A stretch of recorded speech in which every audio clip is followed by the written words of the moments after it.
Good evening. Well, we are now entering First Kings. If you've been with us, we're down somewhere around our 61st reading.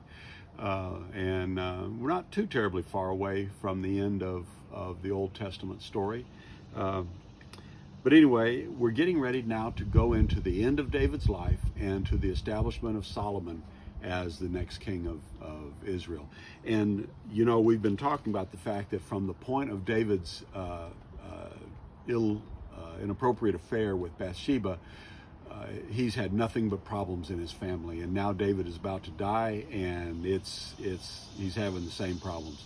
David is very old, probably around 70 years old, if we understand properly. So he's around 70. And he just is cold all the time.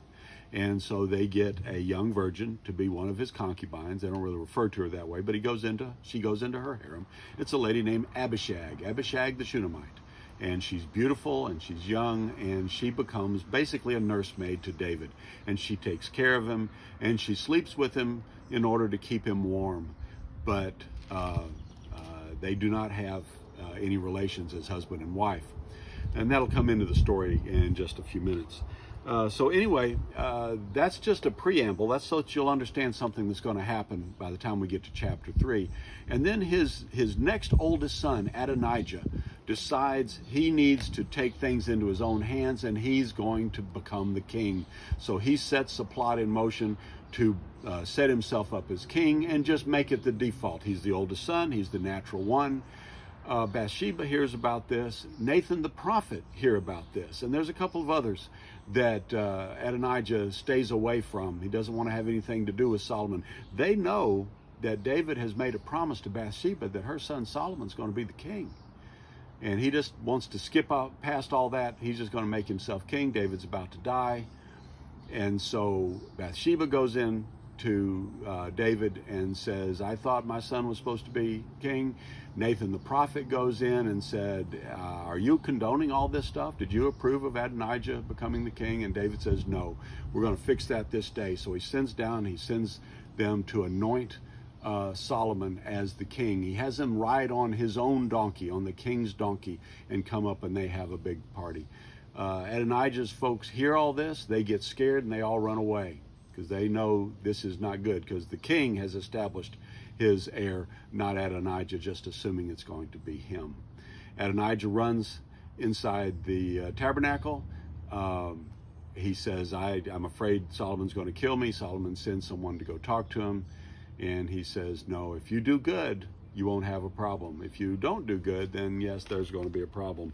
When we get to chapter 2, we see David has a charge to Solomon that basically he's wrapping up stuff. There are people like Joab and like Shimei and people like that have done David wrong, and he tells Solomon, don't let their gray heads go down in peace. In other words, don't let them die peacefully. Let them die by blood. Have them murdered. And so he says, do it however you want to. And so you'll see those stories will come up here in just a couple of chapters. So David's telling him how to run the kingdom, and then let's see where I just lost track of where I was. In that same chapter,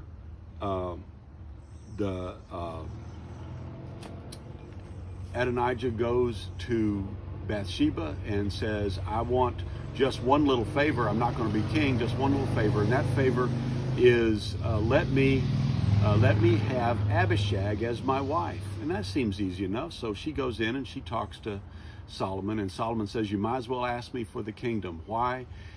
Do you remember when Absalom had run his father out of town? His father left some of his concubines to run his household while he was gone, and he was given the advice to go take them as his wives.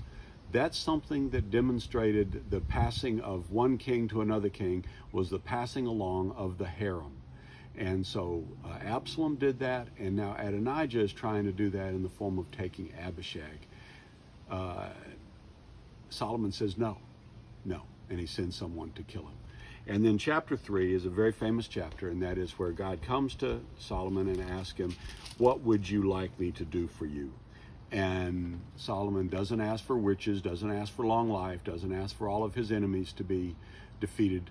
He simply says, give me wisdom so that I can run your people properly the way you want them done. The Lord is very pleased with that. He gives him that wisdom, and then he also gives them all the other things, gives him long life and gives him health, and makes him have no real wars during Solomon's time. So everybody lives in a time of peace. So now we're getting into Solomon. I hope you enjoy, and I look forward to continuing to talk with you about this more tomorrow. Have a good evening.